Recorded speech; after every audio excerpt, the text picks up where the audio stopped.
আসসালামু আলাইকুম। কেমন আছেন সবাই? আশা করি সবাই ভালো আছেন। আলহামদুলিল্লাহ আমিও ভালো আছি। আজকে আপনাদের সাথে একটা শীতের সবজি রেসিপি শেয়ার করব। ফুলকপি, টমেটো, আলু, সিম সবকিছু দিয়ে সুন্দর করে একটা সবজি রেসিপি করব। প্রথমে সবজিগুলো সুন্দর করে কেটে নিয়েছি। এখন ধুয়ে নেওয়ার পালা। এই যে ধুয়ে পরিষ্কার করে একটা পাতিলে নিয়ে নিয়েছি।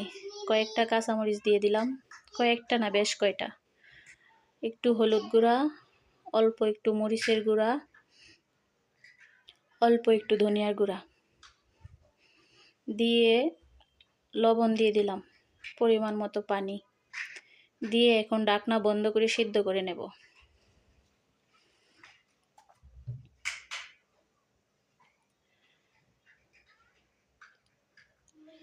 আমার সিম, টমেটো, আলু অনেকটা সিদ্ধ হয়ে গেছে। এখন আমি টমেটো দিয়ে দিব, দিয়ে একটু নাড়াচাড়া করে আবারও ঢাকনা বন্ধ করে সুন্দর করে সিদ্ধ করে নেব।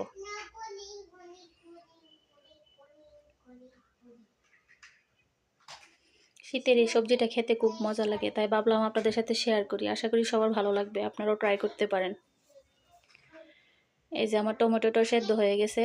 আমি এখানে অল্প একটু জিরার গুঁড়ো দিয়ে নিয়েছি। এখন এটা বাগার দেওয়ার পালা। কড়াইতে তেল গরম হয়ে গেছে, পেঁয়াজ দিয়ে দিলাম। আমি তেলটা একটু বেশি দিয়ে দিয়েছি, আপনারা একটু কম দিয়েন। 2 টুকরা দারচিনি আর 2টা এলাচ দিয়ে দিলাম। দিয়ে ভালো করে নেড়ে পেঁয়াজটা একদম লাল লাল করে ভেজে নেব। ভাজা হয়ে গেছে। এখন আমি সেদ্ধ করে রাখা সবজিগুলো দিয়ে দিব। এই যে দিয়ে আবারও একটু নাড়াচাড়া করে ধনিয়া পাতা দিয়ে নামিয়ে নিলে হয়ে গেল শীতের এই পাঁচমিশালি সবজি রান্না।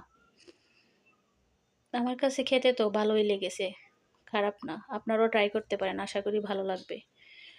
চ্যানেলটি ভালো লাগলে সাবস্ক্রাইব করে দিবেন, লাইক করবেন, শেয়ার করবেন। সবাই ভালো থাকবেন, সুস্থ থাকবেন। আল্লাহ হাফেজ।